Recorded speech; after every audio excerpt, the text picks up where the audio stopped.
And I am very excited to be here with Elizabeth tonight to talk about how families can use the summer before college to build confidence and independence and readiness for the transition ahead. So I'll turn it over to Elizabeth to share a little bit about yourself with our viewers.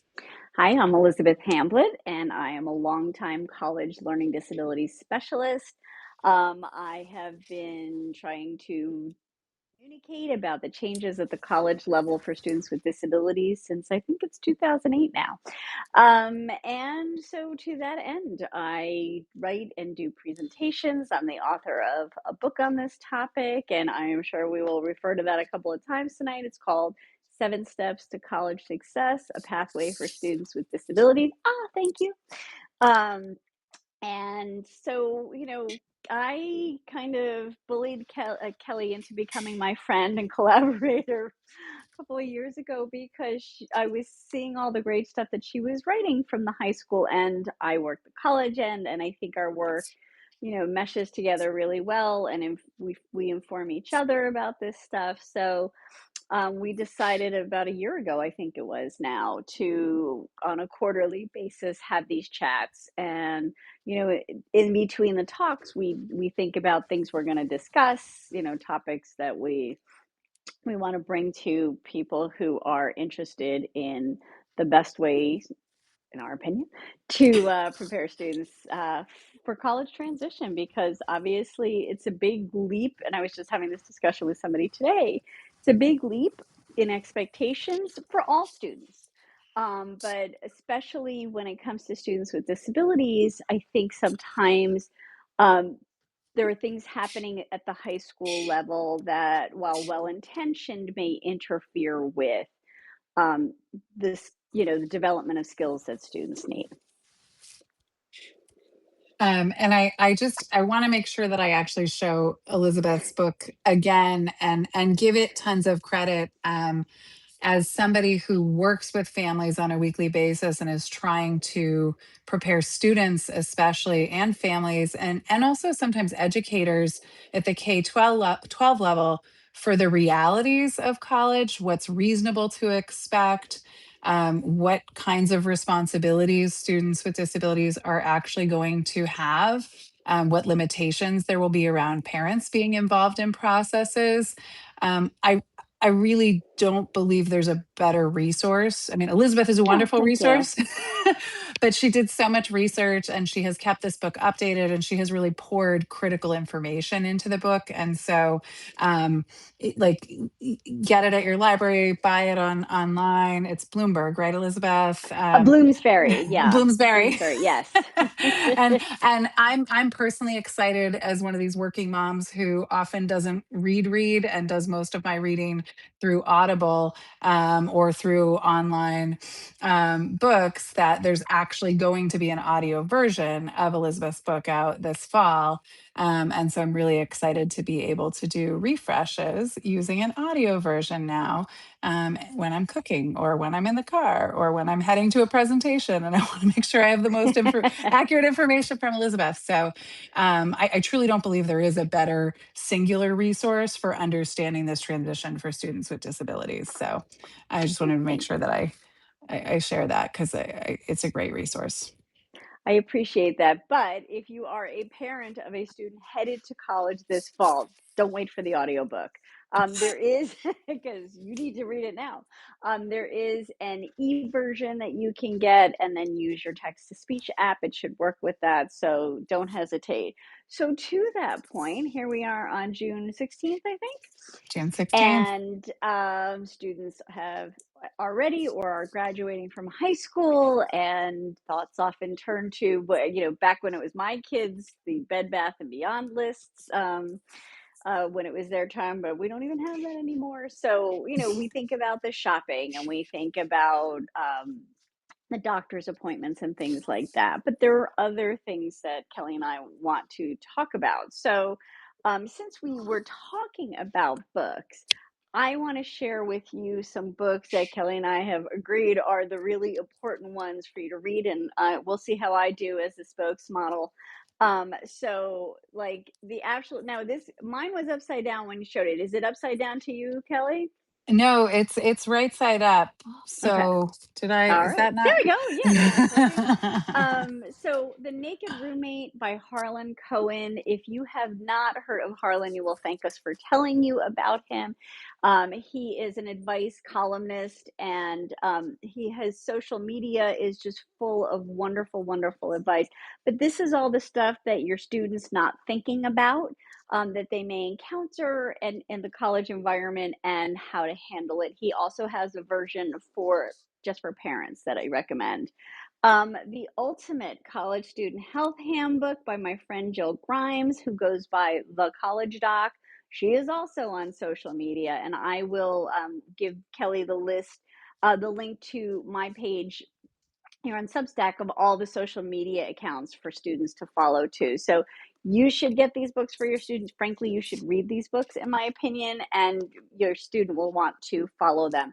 This is all the stuff, again, like Naked Roommate, that's hard to talk to students about: drugs, alcohol, sexually transmitted diseases, things, that are challenging for students and their parents to talk about, but that they need to know about, plus really practical. How do I know if I should go to health services? Like, do I take aspirin or Tylenol? Right. And Um, I just want to add, yeah. Elizabeth, because I think when students are making a transition to college, my hope is always that students have reached a point of independence with any medications that they're regularly taking that have an impact on how successful they can be with things. Um, and and so I'm often talking with medication, with families about medication, or if you're going to make any changes to medication before the student leaves, make sure you've given it enough time that they're good with their schedule. But the reason I bring that up is I've actually learned a ton from the college doc, from Jill, following her social media channel, because she shares a lot of information for students who take prescribed medications in terms of thinking about how that might impact other college activities that they participate in. And I really appreciate that she's very candid about Yes. risks or unexpected consequences or things like that. And I think a lot of families of students with disabilities do have psychiatric medications or attention meds or other things that the students are taking. And so I really would strongly recommend, if you have a student who takes any medications at all, like Jill's a great resource for being able to just understand and think about how to manage that throughout the college experience. Yeah, I mean, and to Kelly's point, I follow her socials. I learn stuff for myself, like if my knee hurts, do I need an NSAID or do I need ibuprofen? She's amazing. Test Anxiety No More by Dr. Bianca Bush, who goes by, I think she calls herself the college psychiatrist. And this is a great book for your students to read now, before they get to college and need to read it because they're going to be very, very busy. And the last one, and you know my work, you've seen me talk about this book 1,000 times: Outsmart Your Brain by Daniel Willingham, who is a learning expert. And what's great about this book and also about these other books is they're sort of, organized into chunks. Students can dive in and come back out, get what they need from it. But he covers how to read effectively, how to manage your time, how to prepare for tests. And this, I know this is an audio format. So make sure your student reads this one before they leave. And I'm sure they'll be delighted when you say, "Hey, I heard that you should read all these books before you go to college." I Good have luck with 5 that. books for you. Just what they but want it- to hear. but I think it's also, on the parenting side, you can at least have the books, start reading the books, highlight the right. Like you could take sticky notes, put them on the chapters that you think would be most important for your student. You don't have to sort of assign them the full book, since I know that's often an unrealistic expectation these days. Um, Jill jokes that you should put like a $5 or $10 bill in the pages that you yes. want to make sure they pay attention to. I think that's so important. It, yep. we I was gonna say, say. so while we're talking about health, mental health especially, I think, one of the things that you and I talk about a lot, and you just wrote an excellent Substack on this, as you do all the time, on emotional readiness. There's a lot of focus, and certainly for parents of rising college freshmen, this horse is out of the barn, so to speak, on the academic skills for now. But there is a lot of emotional resilience that students need to be prepared for when they get to college. And I think that sometimes the experience of our students with disabilities, when I say they get magnified, that sometimes when students encounter a challenge, that the family's inclination is to say, "Oh my gosh, because they have a disability, this is what happened, and this is so much worse." But and their non-disabled peers are all going to go through a huge transition when they get to school.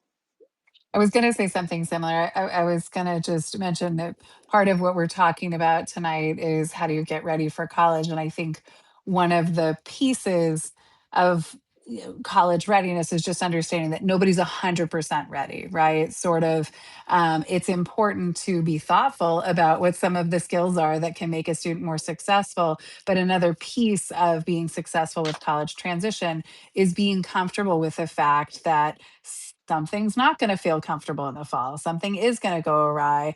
And to that point, students will often be homesick, right? That's a really normal experience to have. And for students who struggle with emotional regulation, really thinking about whether they have strategies to be able to move through some of the discomfort, some of the homesickness, some of the anxieties that will come up because there's so much novelty that's going to happen. Part of what I had actually written my Substack about was for some of the students who struggle with emotional regulation in high school, we have a tendency to overcompensate with them, like all of the adults in their lives, right? We're often sort of jumping in to prevent stress or prevent risk or prevent, anxiety or depression or challenges from happening in the moment. And so we can end up providing so many proactive supports for a student that they haven't had some of the opportunities to develop some of their own coping skills, or they actually don't know what to do in a moment of distress, and who they can go to and feeling comfortable about that. So I think really making sure that we're thinking about social emotional resilience as part of the process. If students have a therapist that's been a really important for support for them, thinking about whether they're going to be able to continue to access that therapist in college. I think sometimes people make assumptions that because therapy is delivered remotely, that you can just continue seeing a therapist remotely from another state. But therapists typically can't work across state lines. They're typically wherever the client is who's receiving the service needs to be in a state where that therapist is licensed. And so if your therapist from Massachusetts, if you happen to live in Massachusetts, which is where I live, isn't licensed in New Hampshire, and the student's going to school in New Hampshire, even though it's just across the border, that can create, a challenge. So it's thinking about whether some of the emotional supports that have been in place for students can continue in college, and whether some of their success has maybe depended on adults stepping in and being proactive, and sometimes thinking about an in between step if somebody's not quite emotionally ready can be really helpful. So guess there's a lot to that, but there are so many stressors that students need to be prepared to manage, and it's not like, oh, I have to prepare for each of these things, right? Like students will experience homesickness, students may experience conflict with a roommate for the first time, or conflict with a suite mate, or going to the RA who's supposed to be the person that is supportive, and maybe not having a supportive RA. You can encounter something that's a little bit unexpected. Students with disabilities might be expecting that they're going to request accommodations from a professor, and every single professor is just going to go along with that. And sometimes there's a challenge there. So it's not to say that everything is going to go in unexpected ways, but something will go in an unexpected way. And the more students are prepared for it to not all be perfect and know that they can cope, know sort of who their people are that they can reach out to, know what kinds of activities help them to be regulated on a regular basis, the more kind of comfortable they can be with the uncomfortableness of the transition. Yeah, and I was thinking as you were talking, part of it is thinking about, well, what if? What are the things that happen if? And so I also want to mention too, again, tonight is sort of a focus on parents of students headed to college in fall. But whenever you're watching this, if you are the parent of a younger student, Kelley's point about this emotional regulation piece is one that I think often gets overlooked. And so, if you have a student who is going to be even a rising high school senior this year, this is a really important thing to address because, as Kelley talks about in that Substack, and you can read and enjoy it for yourself, there are examples of accommodations that we just don't do at the college level. And your student probably can't leave class, for 50% of class time to go and re-regulate. I mean, it's college. It's not like in high school where if you're caught in the hallway without a pass, there's an issue. But students can't be disruptive to classes. That is a standard that we have for all students at the college level. And professors may notice that they're missing a lot of class, and there may be issues with whether they are doing enough to receive credit. So that's something to think about. But let's not abandon in this discussion of students headed in the fall. With let's not abandon the idea of registering with disability services. So not always an easy conversation, I recognize, for families. And if you go to my website under registration, under the blog, under free resources, and then it's organized by topics, you'll see some posts about how do students get access, what does the registration process look like, what documentation may they need. I can't tell you because every single college's um, documentation requirements is their own. And so you only need to know which one the college your student is attending looks like. And then, to be aware that, I mean, by now it's June. I don't work with housing in my job, but if you have a student who has hopes of getting certain housing accommodations, um, probably they should have asked for them already. There is a limited supply of housing at a number of colleges, and so the number of students who might be found eligible for a room by themselves, a semi-private or private bathroom, the bar may be high depending on the housing stock at a certain college, and certain levels of needs will take priority over others depending on how disability services views that. So be aware if your student does not wish to register with our office, and research shows that a number of them don't, at least when they start. This is not the end of the road for them. They can literally register with us up until right before their last set of finals. There's nothing in the law that allows us to, put a cutoff date in that way. But what is true is that we are not responsible for anything that happens up until and once they get registered and presumably approved. Everything starts from that moment forward. So every year at colleges across the country, midterm grades come out in the first semester, and we see a number of students who've been with us who've never registered. They come to us and they say, "Hooey, midterms did not go as I had hoped, and I'd like to register." And we say, "Absolutely. And here are the accommodations you're approved for," and they go now. And the students might think, well, but I didn't have those accommodations. You're going to ask the professor to like adjust or wipe out those grades, right? No, we don't do that. So on my website too are two posts, one with talking points that you can use to try to persuade your student to register with us, and one that speaks directly to them from my perspective, trying to address some of the stuff that we see in the research about, the reasons students give about why they don't register. Now, when they register, there are a couple of different ways this can go. Again, that emotional regulation piece. They may be found not eligible. I can't give you stats on that. We don't have them, but that is something that you need to be prepared for. They should be told why they weren't found eligible, or they may be found eligible but not get all of the accommodations that they've requested. Again, disability services should explain that to them, and if they don't, they can ask. And then they might get approved for everything. But here's what you need to know also. So let's say they start our process and they fill in our form and they're supposed to have an appointment and they just never make the appointment. They're not registered. If they have the appointment and they never finish the paperwork, they're not registered. And this is not high school. We're going to maybe message them, email, it's all email, once, maybe twice, but it is not college's responsibility to keep chasing students until they respond. My colleagues will assume at some point that the students are not going to finish the process, and that's their responsibility. And then once they do, finish the process, get approved, they will have responsibilities. So make sure that they are aware that often at a lot of colleges, if they have a test coming up, they need to fill out a form. The professor is not going to fill it out.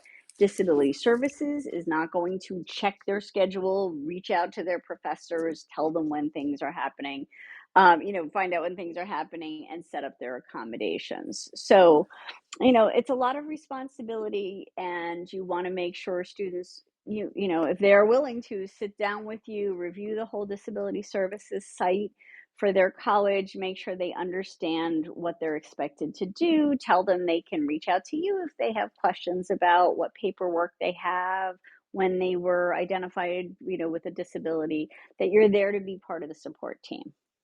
Yeah.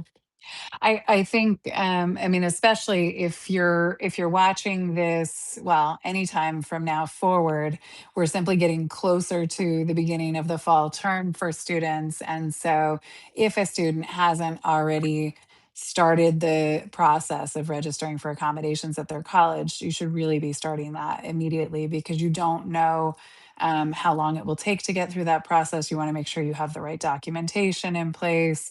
I mean, so often there's good documentation written out, but it's not specific about the accommodations the student needs, or if a student had an IEP in high school and a college is willing to look at that, which is not always the case, but sometimes the accommodations are wildly different than what you would expect in a college setting, or there are, you know, 9 pages of accommodations in the IEP, and you may not have an understanding about which of those apply. So there's a huge benefit to starting to do that now.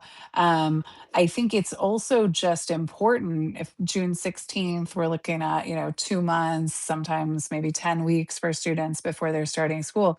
There are a lot of other types of activities that aren't necessarily disability related activities, that are just enrollment type activities that students need to stay on top of as they are preparing to head to college. Um, a lot of students who have executive functioning challenges may not be very organized with this. You can miss one email that matters significantly as you're registering for college. Actually, I'm when getting I sweaty just thinking about it. I always think about when I went to graduate school, and I was fortunate. I went to Harvard for graduate school, but I almost missed the whole experience, because when I registered, they give you a student email address. You need to start checking your student email address immediately. They sent the bill to the student email address, and I almost missed it and didn't pay my tuition for my first semester of grad school, which would have heavily affected, my life. And that was like missing one thing, and everything is electronic now for students, right? There are, so many steps. So students really need to be checking their student email regularly at this point. There are often also other student portals that they need to be checking for information regularly at this point. They're going to have to complete, if they haven't done housing forms yet, like that often comes up quite early. And they would need to complete those even if they're not looking for a any sort of specialized housing arrangement. There's going to be sometimes orientation registrations, right? There can be sometimes schools will have additional orientation for students who are part of a learning disabilities program or who are going to be who are registering with disability services, but sometimes those fill up. They may not have the same number of slots as students with disabilities at the college. And so you want to make sure you've registered for those and haven't missed those deadlines.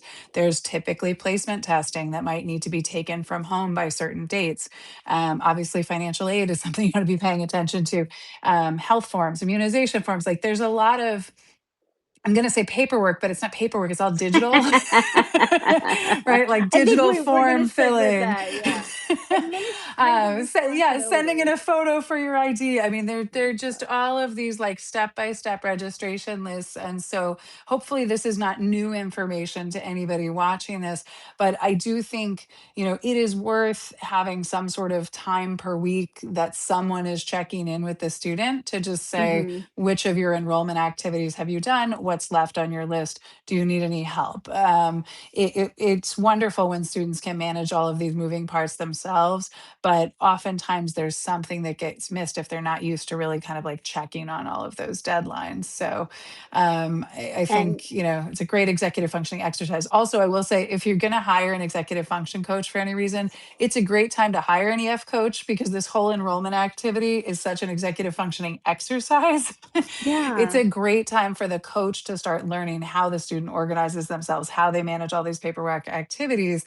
And so rather than waiting to put those sessions in place in September, if it's something you're thinking about doing for a student, I will sometimes say start in the summer because that's the perfect time to be able to use enrollment as an executive functioning exercise and start to really it's a great idea. research the different supports on the college campus, map out how they're going to use the writing center or different resources on campus, and start to actually like pre-build what the structure is going to be for organization for the semester. Um, And be careful. I don't know how common this is, but in my community online, there have been colleagues who have mentioned that it is a violation of the school's technology code for students to share their password with anybody. So, for well-meaning parents, coaches who say, "Oh, well, let me have your password, and I will review your emails and mark things that are important," that may get your student in trouble. And every year there's some kind of wild example of a parent who has emailed from their student's account posing as the student and use the third person pronoun that, well, he said that, and the jig is up at that point. And also, you and I talk about this all the time. We want students to go to school with confidence, so you can help them learn to manage email. I got rid of all the tabs in Gmail when they first came out of social, this, that, and the other thing, but they can be useful. But I also have a policy of keeping my Gmail to 50 messages in my inbox at all times because that way I'm never missing anything. Email flagging, stuff like that. It is really critical. And unfortunately, I mean, some of my colleagues do text, and you and I talked about this in the last Transition Tuesday chat. I don't get a sense that that's widespread. So even though students' preferred mode of communication may be text, colleges are still doing email. And so, a habit of that you could start with them now of Monday, Wednesday, Friday, I start the day by checking my email, or I end the day by checking my email, but that there's some sort of natural schedule, or cadence to this. Because what I've also seen happen is when they don't check the email regularly, it gets totally filled up. They are overwhelmed. They will not look at it. yeah. So, all that stuff of like unsubscribing from every single place they've ever ordered stuff from, they can always resubscribe and get 10% off. But to just clean house right now and really start with a manageable amount, I think is a good habit. You can show them how it can make a difference.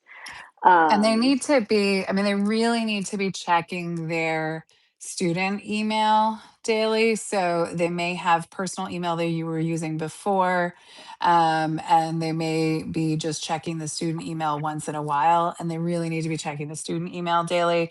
And you don't, if you, I think a lot of parents are in the habit of checking their students' email for them. And I would say, like, this is the day to stop doing that. Come up with a different system for ensuring that they have checked their email. You know, maybe you ask for your student's email address and you're sending them an email once a week just to Oh, see I if love they that got it and idea. respond to you. But really trying to step back and, you know, maybe still doing something with the student, but definitely not doing for. And Mhm. again, like that email is a, I guess I would say, like a highly important skill on the hierarchy of things that a student needs to be able to manage really independently once they're on the college campus. And so this is the time to build that habit and practice that if it's not a habit that a student already has, for And for sure. parents of students, younger students, if especially rising high school seniors, the college stuff, like I had no idea how much email my kids were getting from colleges they'd never heard of. So now this summer is a great opportunity to start helping them manage that. And, I recognize it's so easy to just say to your teenager, I would love to help you with your email. And they say, yes, of course, parent. I can't wait to have your input on this topic. So maybe you guys, sort of negotiate what makes sense because you do know a few things about the dangers of email overwhelm and missing important stuff. And if they're engaged, certainly and eager about the college search, it is using that motivation to say, okay, well, what if somebody emails you something, and you have an opportunity and you miss that, or there's a deadline coming up and you miss that. So um Well, and to that point, I don't know if you saw, Elizabeth, there was a comment in I the comments did here too. about a student who missed an interview invitation from MIT that came by email.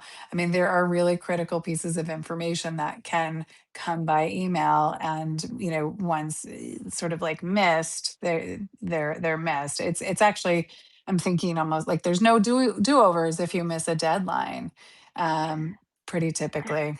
And I think that's an important thing. I think sometimes high schools are very flexible with students who have an IEP or a 504, because they have a disability, and they there's a good likelihood they won't find that same flexibility at college. So we were talking about limited housing stock. And, I have seen in my community students who have missed asking, they missed the deadline to request accommodations and just assume a student's going to get moved out of a room so they can get moved in. Now, depending on their level of need, there are students with very impactful day to day, often very typically, I would think, physical disabilities who need a certain amount and kind of space just literally to be able to utilize their room. And those students are going to take priority over a lot of, different kinds of disabilities, what we call the non-apparent disabilities often. If you missed registering for your window for registering for classes, and now you go to register, and another whole class of students is registered, and your classes are full, we don't kick students out of a class because you wanted to be in it and you missed. And so, thinking too for our parents of younger students, what kinds of exceptions are being made for your student in high school, and what skills do they need, and perhaps more expected results rather than natural consequences of their actions or inactions. Do you need to be thinking about moving forward to, because all of this stuff is about it, right? So we want them to learn how to plan, we want them to learn how to set reminders, right? We want them to be thinking about, how do I write this email?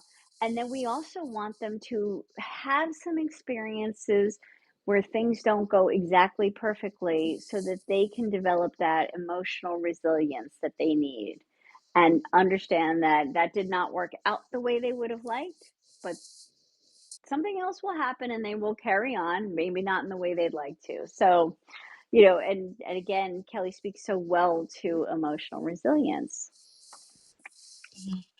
I'm trying to think of some of the other skills that we really want to make sure that families are paying attention to, or professionals working with students are paying attention to. And it's funny because I had jotted down a question before, which was, if nobody reminded your student, would they shower, sleep, eat, and take care of themselves consistently? And it sounds crazy, right? Why would you send a kid to college if they couldn't shower, sleep, eat, and take care of themselves consistently? But like those are very basic skills, and sometimes one or many of those skills are missing, right? And it's not to say that you can't be a college student who doesn't shower regularly, but But there will be social consequences again, there will be expected social outcomes. consequences, and Yeah. certainly the sleep is a big piece. And when we look at different research on students making transitions to college, students with disabilities who've been on IEPs, students with mental health issues, like various kinds of things, oftentimes some of the behaviors that are most predictive of successful college transition are some of those healthy lifestyle habits. They're really like, does a Mm. student have some sort of regular sleep hygiene? Does a student, at least like eating enough, somewhat nutritious to support themselves? But then also, like, are students doing things to exercise or take care of their stress levels regularly? And certainly if you're heading to a college campus that covers a lot of ground, there's exercise built into college, which is, no, I mean, it's a wonderful Yeah, thing, yeah, right? For yeah. students who need to do something that's going to regulate them before they get to class, or for students who are having trouble waking up in the morning and have a 15-minute walk to class, like there's a wonderful thing about the fact that sometimes the college process involves a lot of walking, and that can be a really regulating experience. But really, those sort of regular, like, sleep, diet, exercise, they have a really significant impact on students making the transition. And I think that's important. I talk to a lot of college students who, and I see reports all the time. I read those, as part of the documentation process for my job. And it says, and Elizabeth would get 5 hours of sleep a night because she was up doing work. And so when we have these students who are perfectionists, students who are anxious about their work and are, hammering away and coming into high school with 4 or 5 hours of sleep, but also, part of that is very often at home, parents will sort of enforce a bedtime, right? They're aware that their student is up and that they need to get sleep, and also, class starts, often maybe parents are taking kids to school or they're taking a bus. None of that is happening at college. You sleep through your class, nobody's coming to get you, and this is where disability services has no role to play. These are the Right. expectations for all of our students. In order to be considered a qualified student at college, you need to be able to meet those kind of general expectations that we have for everybody. But Kelly, I put my finger up earlier because we were talking about skills, and will your student take a shower? Let's have the bed sheet example. Oh, well, so it's funny. Somebody had also mentioned in the chat laundry, right? And Yeah. laundry is I'd say laundry is one of the life skills that I think is the biggest shift when you head to college, right? Because there are a lot of other life skills that maybe you don't have to be fully independent with in college yet, right? I don't have to be able to cook, a dinner for a family of four as a college student. If I can microwave Right. ramen, I can usually pretty much make that transition successfully. But you do need to be able to manage laundry. And I can actually tell two laundry stories, Elizabeth. so, Yeah, I do love a uh, laundry story. so one laundry story was just thinking about, I had a family member who transitioned to college this fall. And one of the things that happened to her, really competent student who had had some success doing laundry before, and on her very first, week of school, she was actually pretty good, had a laundry routine, had a plan for doing chores once a week, and, took all of her laundry down to the room and put the money in the machine and put the clothes in the machine and powered the machine on. And she had put everything in the dryer and not the washing machine. and and so she, So like, cute. So ran out of cute. the room, call the parent pretty upset. But I think, again, that goes back to like even the students who have sort of mastered the skills, there can still be something that goes Sure. awry. And that never happened again that semester. But the laundry story that you're referring to actually has to do with a student who had not built up the competency for managing laundry on a regular basis. And in particular, was not confident, comfortable laundering sheets and changing bed sheets in college. And so, what the parent had come up with as a solution to this challenge was that instead of the student routinely changing their sheets, the student was going to take, I think, 4 or 6 sets of sheets and just put them one over the next one on the bed. And then the parent could come visit the college once a month, launder all of the sheets, and the student wasn't going to have to learn that skill. And it's funny because I think you and I have very different reactions to that story. So, so tell me what you think about when I share that story. Well, the immediate thought I had was, has this parent never seen a college student sit on their bed with a beverage? uh, Because no matter how many layers of sheets you have, once you spill, for me, the Diet Coke, all bets are off. yeah. So, Well, and I think if I think it's important to teach skills when we teach skills. I think if it was, August 15th and you've been working all summer on laundry or manipulating bed sheets onto the bed or whatever else, and you just haven't made it all the way there, I wouldn't have the reason a student doesn't, go to college be because they couldn't change their sheets, right. right? I think, and who knows, I assume if you spill a Diet Coke on Thursday night, maybe your student would need to go to school within 3 hours driving distance so that there could be an emergency sheet change, right? I mean, I'm always thinking about the, okay, what could go wrong? And then, Mhm. how do we plan for that? And I think we want to get away from that thinking as people who support students and parents, Right. of students, because ultimately I want the student to be able to demonstrate the skill and to be successful in doing their own laundry. But initially, it's like if that's the straw that would break the camel's back, then sure, you go up and change the bed sheets the first couple months as the student's still mastering that skill. I'm gonna argue you FaceTime or Zoom with them. Well, or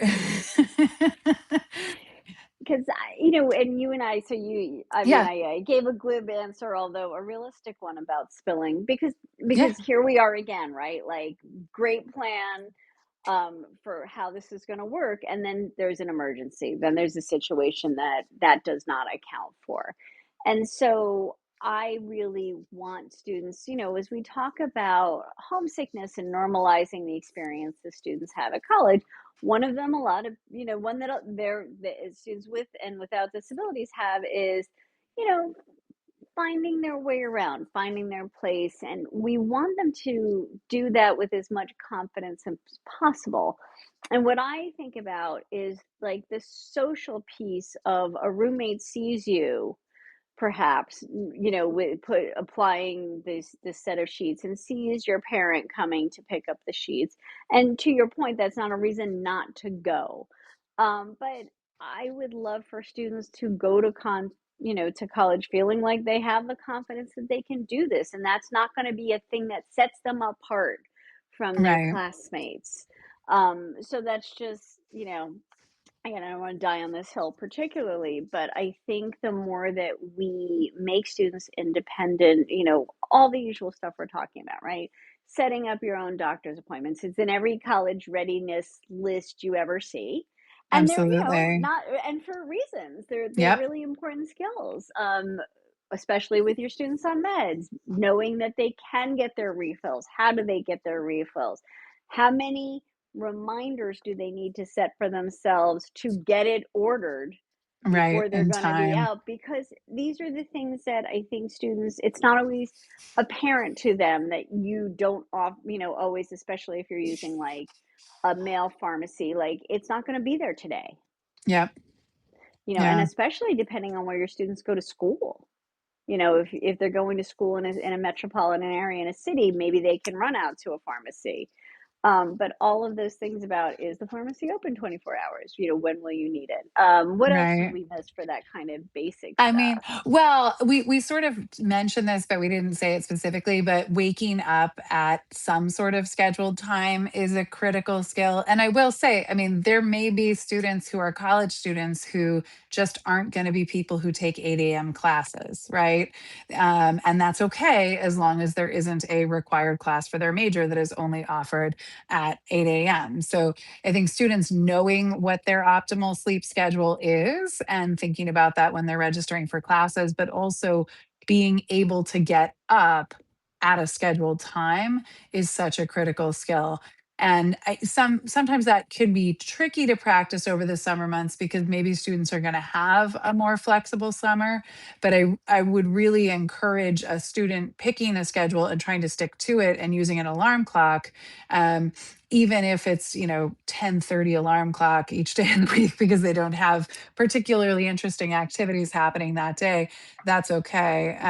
I mean, there also are plenty of studies around like keeping a regular sleep schedule, even if you Yeah. and keeping it over the weekends as well as weekdays, having tremendous benefits for young people. So figuring out what way a student can wake up is so critical. And it's one of the questions I have on my introductory questionnaires for any families that I'm working with is sort of what's your child's morning routine? And so I would really encourage, think about what your child's morning routine is and how much of that morning routine can they manage independently, and where are the steps where somebody else is stepping in and supporting or prompting or reminding or reinforcing, and really working towards the morning routine being completely independent. Yeah, Yeah. and Jill talks about that sleep, the sleep schedule being really important. And if your Yeah. student has, let's talk about devices too, right? If Yes. you are the one who enforces, getting the phones and devices and putting them in the kitchen at night, you need to be talking to your student about how they're going to manage it. Look, technology addiction is real and it's a problem. And again, we're not helping them with this at all at college. And so, if your student doesn't get to class because they were up all night, playing games, whatever they're doing, we are not stepping in. We have no idea. Professors are not checking it. Like, this isn't high school anymore. We're not Right. checking on them. They know what their responsibilities are, and that's it. And what I was going to say about, the wake up stuff too. I mean, for parents of younger students, you can start with this, in the fall. And I recognize having your student be late to high school, may not be practical if you're driving them and you're going to work, but it's, consult a professional if you need some help in working with your student on, sticking with these things. Oh, that's what I was going to say. So here's the thing about freshman schedules too. So Kelly said, if they can choose not to have an 8:30 class, that's obviously a way to go, but they won't always have those Right. choices. There are some colleges that set students' freshman schedule, and there's not an exception for students with disabilities. Again, perhaps unless there is a very severe need and and the college believes that it's absolutely necessary for that student to access it. Might they be uncomfortable? That is something that they might have to be, comfortable with being uncomfortable. And so don't assume that because your student has any kind of disability that they're going to get that preference.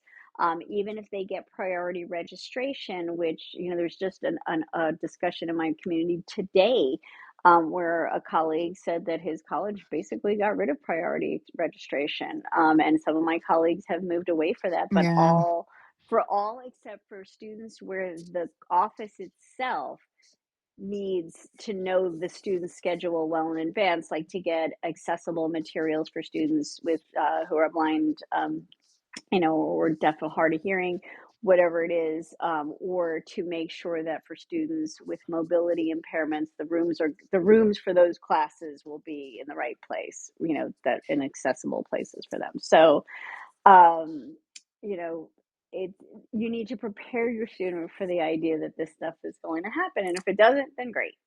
And I think, I mean, a piece of preparing is also maybe just having conversations about what the students' expectations are about Yeah. how they can manage their classes, and kind of reality testing some of those things. I like this attendance piece is so interesting because Mm. I meet a lot of high school students who understand that college is a more flexible schedule than high school, and then think that just means college is an 100% flexible schedule and attendance is Oh. 100% optional, and maybe they heard from someone, if you just complete all the work, you're going to be fine. But often colleges themselves have attendance policies in terms of how many absences can be excused per class. And I've had students who had migraine disorders, sleep disorders, other kinds of challenges that truly did impede attending classes, but but the attendance policies were still very much set in stone oftentimes. And so students who are expecting that they're just going to have complete flexibility with deadlines or complete flexibility with attendance or other things, it's something you really want to say, hey, let's call someone, find that out, let's reality test some of the things that you think you're going to be able to do, that you believe could make you successful, and then problem solve around that ahead of time. Because I think sometimes students are just surprised, they didn't know they didn't know what the real expectations were, Right. because they heard from a friend of a friend that X or Y was possible in college, and they didn't check with their college. Well, and I'm so glad that you brought that up because, some of our, rising college freshmen probably have already registered and found out that there is a limit. So flexible attendance is something that students can request, and depending upon their disability, may or may not get approved. But there's always going to be a limit on how much they can miss. And so that's a great point to bring us to, Kelly, that once your student is approved for accommodations, if they're willing to, ask them to show you the email that they got and make sure they understand what their responsibilities are. Yes. Now, my colleagues, many of them say that, and the way that this stuff gets communicated to professors varies from college to college. So, um, at a lot of schools, I said a lot, that was irresponsible. I don't know how many students log into a system and it populates and it says, Elizabeth Hamlet, you've been approved for these things. Which professors do you want to tell about this? And I can select who gets to find out and who doesn't. And even among those, of the things that I was approved for, do I want them all to know about all of the things? And so that is part of the process. If your student never logs in and sends their stuff and they arrive for an exam and the student professor says, well, I've never seen this before, I have no idea, I can't arrange this today, they're going to be out of luck. When it comes to the absences, so they need to know how many, and I'm not, it's a little tricky, I don't want to suggest that they miss as many classes as they are allowed to. They're still responsible for the content. But also, my colleagues want students not only to communicate the that they've been approved and what they've been approved for, but to go talk to the professor. And that is a thing, I have no stats, but I suspect many students don't do. And then what happens is, again, I see these scenarios, and there's a Substack that I wrote up, I think around Thanksgiving of this past year, where a student like never got something they were approved for, and then the professor's explanation was one that could have been addressed, but he had never spoken to the professor. And so there are issues we can't deal with because we don't know. Again, this isn't K-12 anymore. Our staff is not talking to the professors to say, hey, I wanted to make sure you got Elizabeth's letter and you saw the accommodations and they look good. We do put that responsibility on our students. And so your student needs to know what's expected of them and take care of that, because if they wait until after the midterms to say that didn't work out, one of the first questions is going to be, well, when did you tell somebody? Right. And you don't It's want the answer important to to be know that this you stuff. didn't. No, Yeah. absolutely. I mean, it is. There's a big shift in responsibility that students are often still building their readiness for. Hmm. So that's why you really want to this summer have your student take responsibility for something new. I mean, just thinking about um, anytime you could let your student manage just a tiny bit of discomfort or problem solving or novelty, like go ahead and do that, even if it means that you have to be uncomfortable as the supporting adult. That is very much worthwhile. I'm realizing we're getting a little bit close to the end I of our time know. together, and we've had some awesome comments. But I definitely want to invite that if anybody who's with us has questions that they want to ask or other types of topics that they want us to comment on while we're here, feel free to throw that in the comments while we're talking.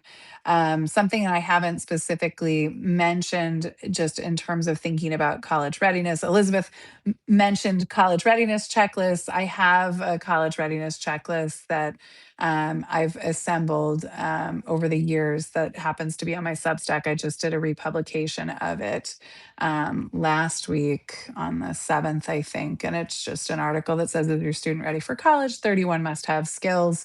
And there's sort of walkthrough of why those are the skills that I think are critical there. And then also a checklist that's downloadable and usable. And again, it's not about students having 100% competence and independence with every single readiness skill, but it is about thinking through how are they doing with the majority of these skills and which kinds of things have they not been exposed to yet that we might be able to help them tackle over the summer. And a lot of times those are some of the life skills and some of the organizational skills and some of the things that adults have often managed for students because of time, frankly, or to make things Yeah. easier. Yeah. Um, Oh, I see that Jen, hi Jen, would love IEP goals for college reading, even as an email management goal. Oh, that's an interesting one. Kelly and I'll talk about that. yeah. But if I might be so bold, certainly parents of college bound in the fall students, please read my book because I don't want you to be surprised by the stuff that's going to happen. I want, there are parts, the ship has sailed on some parts of it, but I want you to be familiar with how our process works and why, what the shift in the laws, looks like, and what your student can do if they get turned down for certain accommodations. But for parents of younger students and professionals who are watching, read my book first this summer. Take it to the beach. It's in paperback now. You don't have to get your nice copy wet.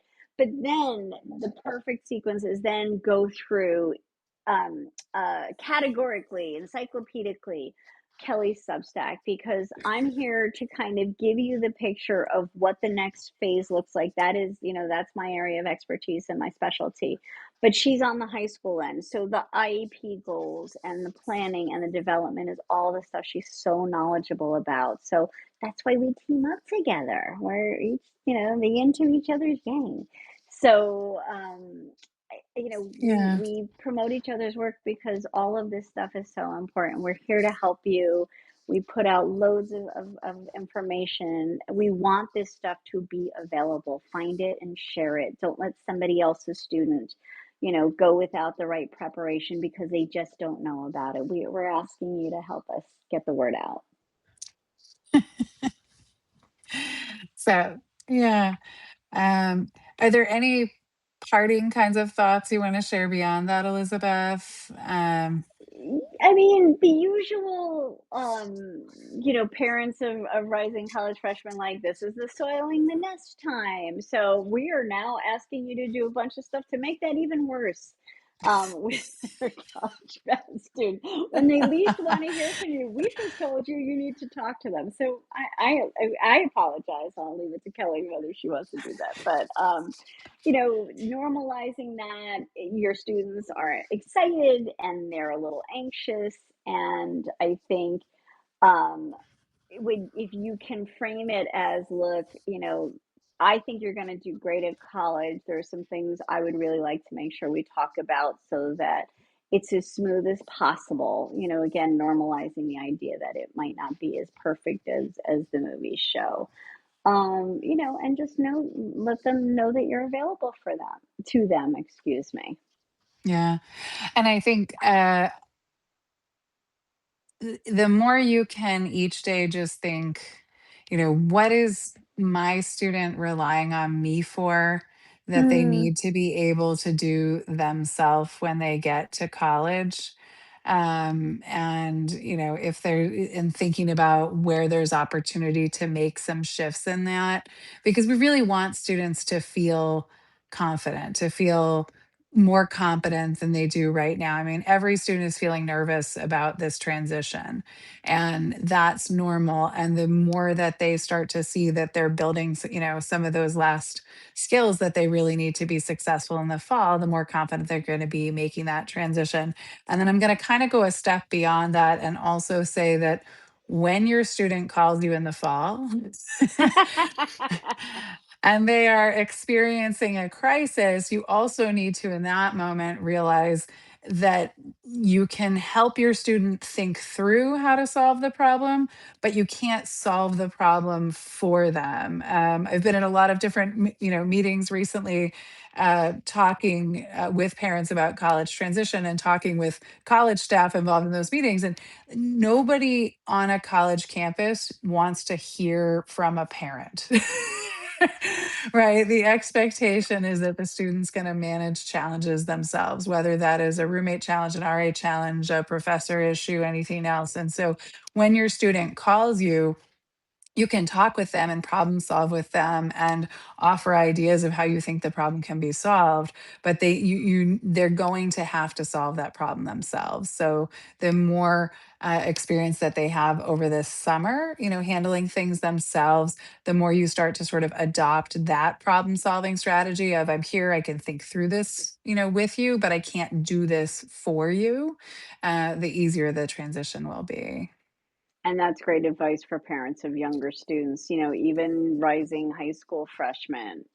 No time like the present to, in a developmentally appropriate way, start to teach your students when to talk to somebody, how to speak to somebody, write an email. All of these are useful skills no matter what they're going to do after high school. Absolutely. Um, I know we're going to put in our notes for this conversation, where folks can find us, but do you want to share any information about how people can, find you and follow you if they want to get more information about your work? Oh, what a good question. I'm glad one of us is thinking. So here I am here on Substack. So you can read.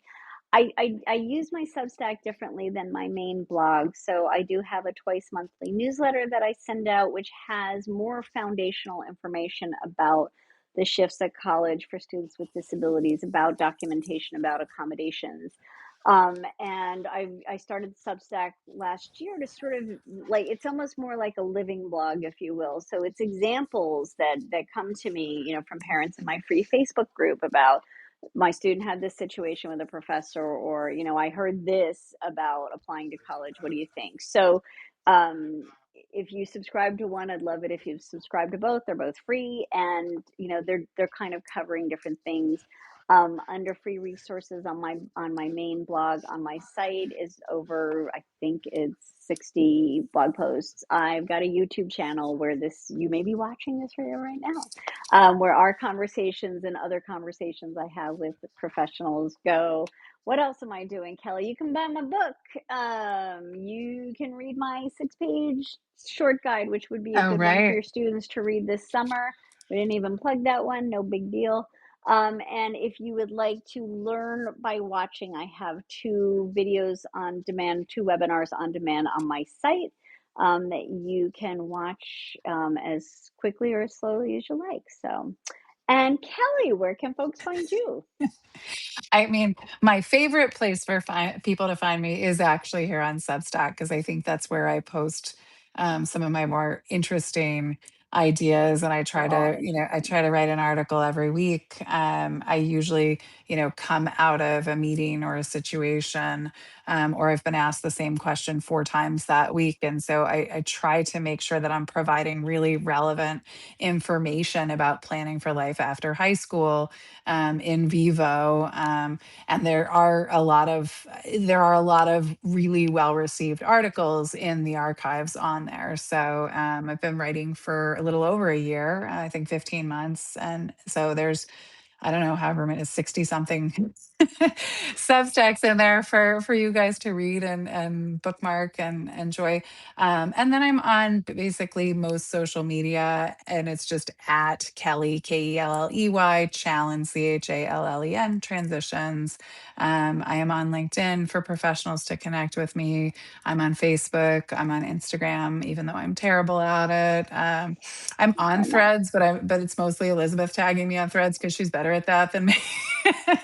And then I do have a YouTube channel. And if families are actually, or professionals are looking for consultation or services or things like that, I have my website, which is just challengentransitions.com. And I like to say I'm a very Googleable person. I still have a relatively unique name in the field. So, when all else fails, just Google and you can usually find my content. So I really appreciate everybody who took time to Yeah. watch this tonight, or if you're watching this later on, and would definitely recommend going back to some of the other conversations that Elizabeth and I have had here and on Facebook. And I guess most of those are logged on Elizabeth's YouTube too. So um, I appreciate so much, Elizabeth, our friendship and getting to have these conversations together. I learn something every single time we talk. And I'm grateful for all of you who show up for these conversations so that Elizabeth keeps coming and hanging out with me every 3 months. She's being modest. I ask her.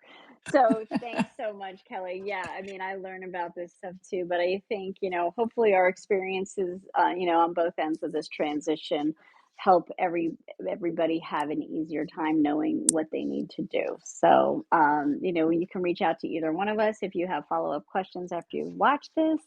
And stay tuned. I think we'll be back on this then in September. Have a great summer. Have a great summer.